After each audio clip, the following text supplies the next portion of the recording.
독일군이 개발한 최초의 제트 전투기 Me-261을 시작으로 미국은 F-86을, 소련은 미그-15를 개발해낸다. 이후 레이더와 반능동 미사일을 탑재한 2세대 전투기들이 등장하며 현대적인 공중전의 양상이 시작된다. 1960년대 미국은 진먼 공중전을 계기로 기관포를 빼고 미사일과 레이더를 강화한 3세대 전투기 F-4 팬텀을 개발한다. 그러나 이러한 미사일 만능주의는 베트남전 당시 근접 공중전에서 한계를 드러내게 되고 1973년 용키프루 전쟁에서 지대공 미사일의 위협이 커지며 3세대 전투기는 더욱 위기에 처하게 되는데 공중우세의 서막 4세대 전투기 진화 2부 지금 바로 시작합니다. 자, 이제 미국과 소련, 베트남전의 실전 상황 했죠. 그럼 중동에서는 잘 쓰였을까? 중동 쪽을 좀 알아보겠습니다. 네. 중동에서도 비슷한 사례가 발생을 해요. 대표적인 사례가 1964년 11월 14일 날 시리아 공군 미그 21과 이스라엘의 100일 비행대 미라지 3C 간의 공중전 사례입니다. 미라지에는 당시 시라노 레이더가 적기를 조준할 수 있게 돼 있었어요. 근데 시라노 레이더는 상향식으로 장착이 돼 있습니다. 그래서 시리아 기를 포착을 못한 거예요. 보이는데 포착을 못한 겁니다. 레이더가. 레이더로 유도하는 R530 야할롬 미사일은 발사를 못했고 이스라엘에서 개발한 적외선 유도식 공대공 미사일인 샤플리르를 발사를 합니다. 이 열추적 미사일 아닙니까? 적기보다 지열이 더 셌던 거예요. 땅이 하고 땅에 꽂힙니다. 네. 결국은 기관포로 교전을 실시해서 미국이에게 타격은 입혔지만 격추하는 데 실패를 합니다. 근데 그 전자 케이스 같은 경우요. 내가 이미 육안으로 확인을 했잖아요. 그럼에도 그걸 할 수가 없는 거예요. 레이더 미사일이기 때문에 레이더로 락콘을 해서 그 빔을 라이딩해서 나가야 되거든요. 근데 내가 여기 있어 이렇게 레이더에 어떻게 이게 안 되는 거군요. 이게 소통이 될 정도면 오색이죠. 그래서 이스라엘 공군의 기록을 보면 네, 너무 답답하네요. 예, 기록을 보시면 더 답답하실 거예요. 1964년 11월부터 1967년 4월 사이에 공중전이 7차례 발생이 됐는데요. 샤플리르 미사일 같은 경우에는 모두 빗나갔습니다. 그러니까 모두 거의 땅에 꽂혔다. 땅으로, 네. 그래서 뭐 그린란드 아니면 쓸데없어 뭐 이런 느낌이네요. 예, 그래서 별명이 땅에 꽂히는 파이프 뭐 이런 식으로도 불렸대요. 그리고 야할롬은 50%의 명중률을 보였는데 문제는 뭐냐면 단 한 차례 교전에 적기 하나를 두고 두 발을 발사했습니다. 그러니까 하나는 맞고 하나는 빗나간 거죠. 네. 50% 명중률이라는 건 50% 불발률인 거잖아요. 그렇죠. 재밌는 게 초기 이제 적외선 유도 미사일이 아까 약점이 그건데 1세대 센서들이 열을 추적하다 보니까 조종사 입장에서는 열을 감지했는지 알 수가 있어요. 소리가 나거든요. 이렇게 적기에다 갖다 놓고 있으면 소리가 납니다. 굿톤. 영화에서 뭐 굿톤 하고 팍스 이런 얘기가 나오거든요. 톤을 들리면 쏠 수가 있어요. 왜냐하면 미사일의 시커가 적기를 물고 있다 톤을 알려줘요. 그냥 그르르르 하다 그르르르르 주파수가 높아지거든요. 굿톤, 팍스 2, 위? 이 굿톤은 다른 굿톤이에요. 그러니까 알 수가 없었던 거예요. 적기랑 같이 그리고 공중전 하다 보면 사막이잖아요. 고고도에서 공중전을 계속 하다 보면 땅으로 내려올 수밖에 없거든요. 왜냐하면 에너지가 없기 때문에 내려왔는데 열들이 사막열이나 똑같은 거죠. 그럼 미국도 이제 미사일 만능주에서 이거 안 되겠구나 싶어서 뭔가 교리를 바꾸었을 것 같다는 생각이 드는데요. 네, 그래서 일단은 기술적으로 기총이 내장형으로 바뀝니다. 그래서 다 내장형. 이제부터 모든 기총은 기본 무장이다. 그리고 IR 적외선 미사일도 그 다음부터 이제 기본 무장으로 갑니다. 지금이야 획기적인 거리를 가지고 있지만 예전에는 한 번 쏘고 안 맞으면 거의 적외선 거기는 within VFR, within visual range거든요. 그러면 눈으로 도그파이트 지역으로 들어와야 되기 때문에 레이더 미사일을 못 쓰는 겁니다. 근데 재밌는 또 얘기가 있어요. 당시에 이제 F4 얘기를 했는데 이 비행기가 제공작전 말고도 다목적 그리고 좋은 비행기가 크죠.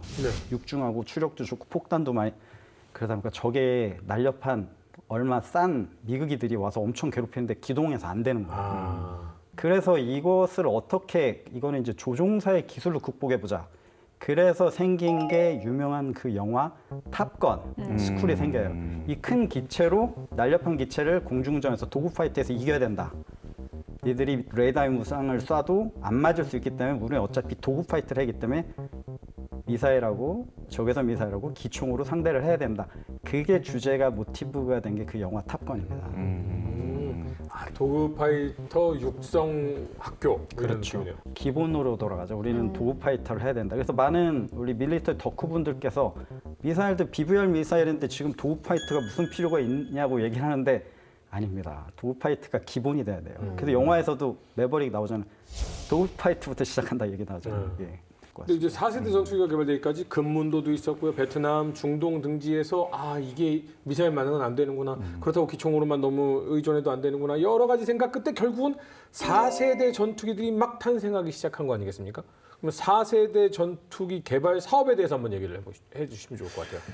예, 1960년대 중반에 미국 정보부가 되게 민감한 정보 하나를 얻게 되는데 바로 미국 25 폭스뱃이라고 알려진 대형 전투기가 지금 소련에서 비밀리에 제작되고 있다라는 정보를 득하게 된 거죠. 네.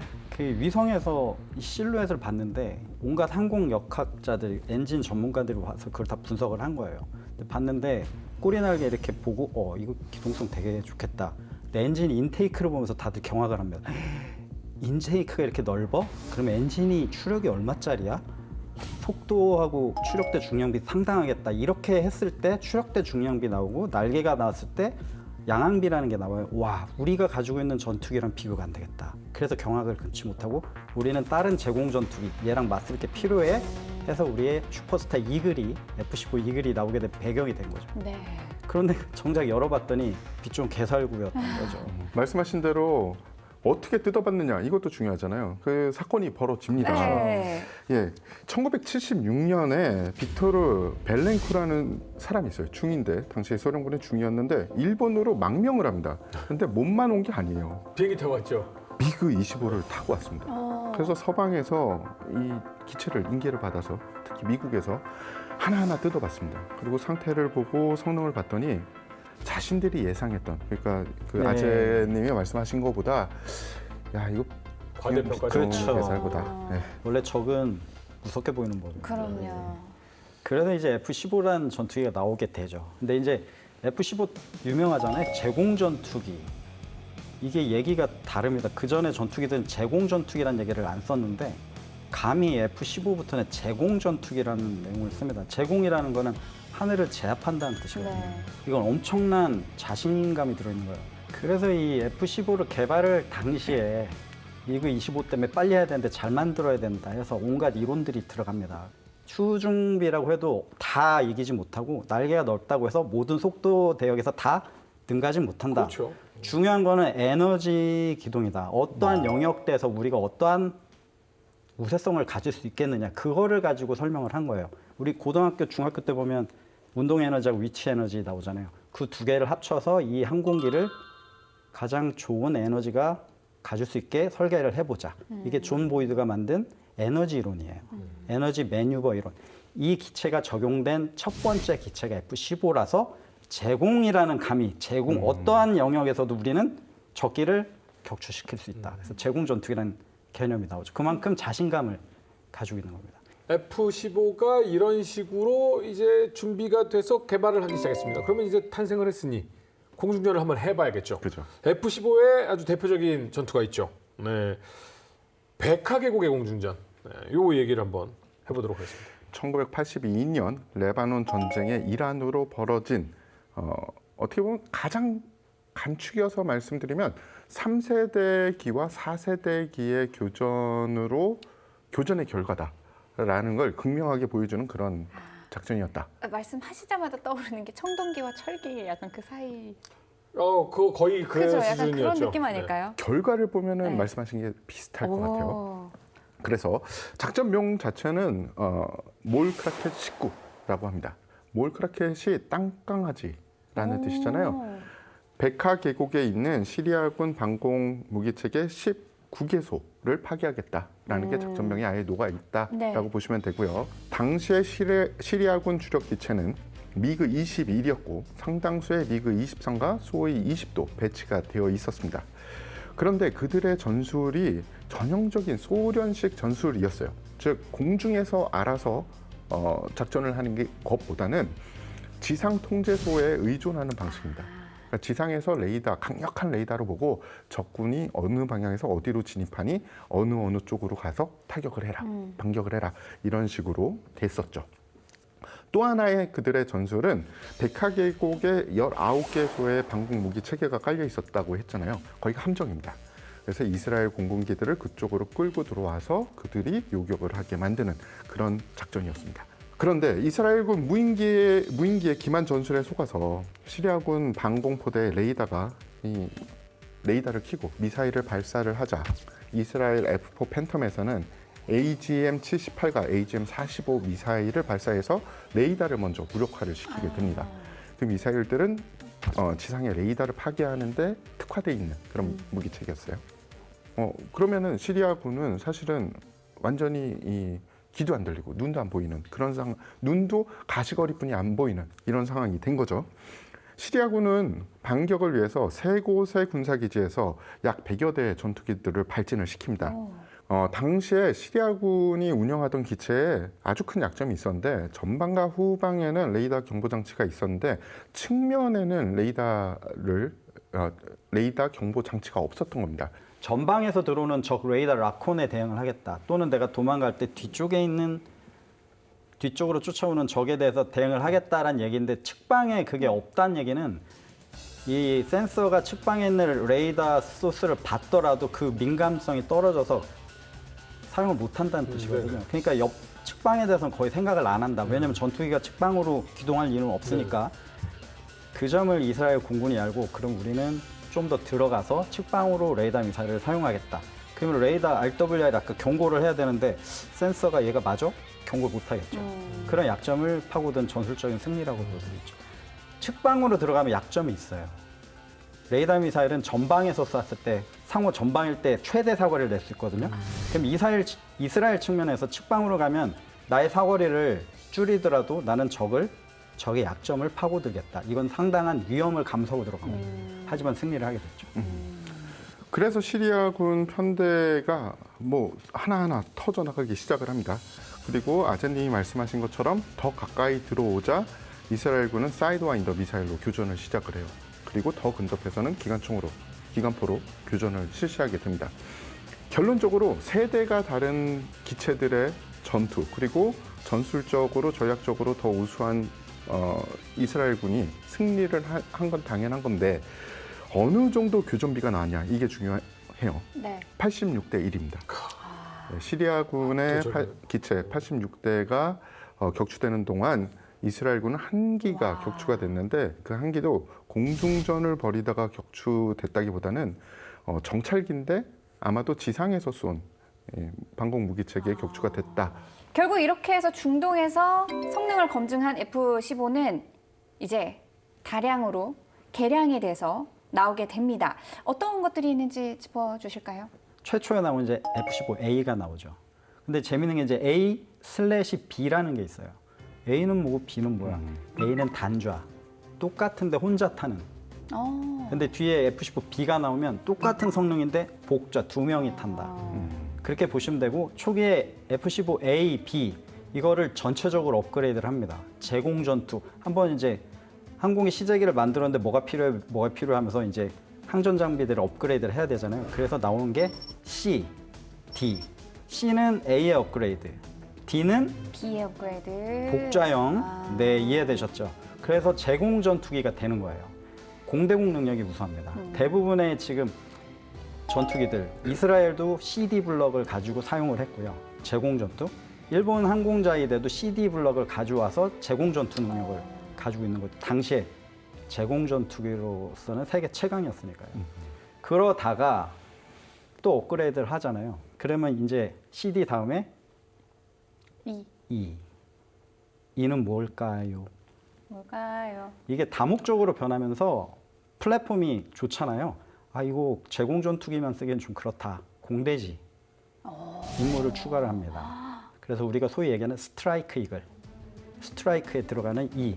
이 버전을 개량해서 가져온 전투기가 F-15K입니다.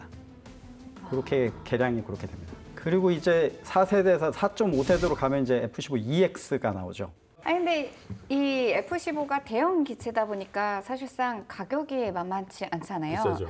그래서 이제 현재 서방에서는 수적인 주력을 맡고 있는 게 우리 또 아드님이 타셨던 F-16을 이제 만들었단 말이에요. 이 개발 과정도 한번 좀 말씀해 주시죠. 맞습니다. F-16이 개발이 된 그 시점을 보면은 미 공군은 대형 기체인 F-15를 운영하고 있었고요. 미 해군은 또 다른 대형 기체인 F-14를 운영을 하고 있었습니다. 대형 기체가 뭐 여기저기 쓰기도 좋고 공간도 넓고 다 좋긴 한데 맹점이 있어요. 큰 맹점이 도입 가격도 세고 그리고 그걸 운영 유지하는데도 돈이 많이 듭니다. 그래서 여기저기에 쓰기에 좋은 소형 기체가 필요하다라는 의견이 나왔고 그렇기 때문에 경전투기 개발 사업이 들어가게 됩니다. 처음에 시제기로 만든 기체가 YF-16 그리고 또 다른 기체가 있었지만 결국 이 YF-16이라는 프로토타입이 선정이 되게 돼요. 그래서 F-16의 시초가 됩니다. 애초의 계획으로는 한 가지 기종을 만들어서 공군도 쓰고 해군도 쓰면서 운영 유지비도 줄이고 도입 가격도 낮추자였는데 해군은 해상에서 주로 작전을 하잖아요. 그러면 생존성이 극대화돼야 되는데 엔진이 하나는 좀 불안하다. 그래서 우리는 같이 못 가겠소. 그렇게 해서 해군이 개발한 소형기는 FA-18로 나중에 결과물이 나옵니다. 이렇게 계획이 되고 시제기가 나오면서 전력화되는데 굉장히 좀 다른 기체보다 빠르게 돌아가게 됩니다. 네. 1972년에 처음 시제기가 개발됐고요. 1979년부터 바로 전력화가 시작이 됩니다. F-16의 특징은 우리가 이미 다 이야기했고 아재님이 잘 말씀드렸듯이 아날로그 방식의 플라이 바이 와이어를 도입한 최초의 기체다라고 이야기를 할 수 있고요. 물론 그 이후로 모드를 점점 개선하면서 디지털 컴퓨터 방식의 플라이 바이로 바뀌게 되긴 했죠. 현대적인 전자식 조종 방식의 키트를 마련한 기체는 다른 기체도 아니고 바로 F-16이다라고 이야기하는 사람들이 많습니다. 아까 잠깐 이제 경량 전투기 사업을 얘기를 했는데 네. 그게 나오게 된 배경이 큰 전투기들이잖아요. 팬텀, 뭐 F-14, 뭐 F-15 작은 전투기 도구 파이트에 가능한 전투기가 필요하다. 그래서 초기에 나타난 것이 이제 F-16, YF-17이 나왔는데 그 전투기들도 나중에 우리 항전 장비가 엄청 업그레이드 되잖아요. 지금은 이게 경량 전투기보다 능력이 더 뛰어난 F-15보다 더 뛰어난 어느 정도는 그 정도로 가고 있어요. 그건 기술의 발전 때문에 그렇지만 그때 당시에는 큰 전투기를 보조하는 전투기를 만들자. 그게 뭐냐면 소위 얘기하는 우리가 얘기하는 하이, 로우 믹스 정책입니다. 그래서 F-15의 하이급 전투기를 갈 때 우리가 다목적으로 공중 대지 폭격도 하고 얘가 못하는 공중 기동도 하면서 도구 파이트를 해줄 비행기가 필요하다. F-16 그리고 F-18이 그렇게 들어오게 된 거죠. 아까 잠깐 그런 식으로 말씀드리면 이 라팔도 체급이 비슷해요. 조종사들은 느낌이 뭐 라팔 좋다. 그래서 미공군 레드 플래그의 라팔이 참가를 했을 때 미군 조종사들이 깜짝 놀랍니다. 성능이 좋아요.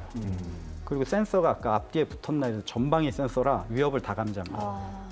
되게 좋은 비행기예요. 그 지금 어떤 나라에서 떨어진 것 때문에 혹평을 받고 있는데 제가 시뮬레이터를 타봤는데 세대가 다릅니다. 2025년이니까 지금은. 네. 근데 이제 처음에 라팔은 그때 타봤어요, 최신의 전투기였으니까. 그래서 그걸 봤는데 그런데 느낌은 뭐냐면 얘도 경량 전투기예요.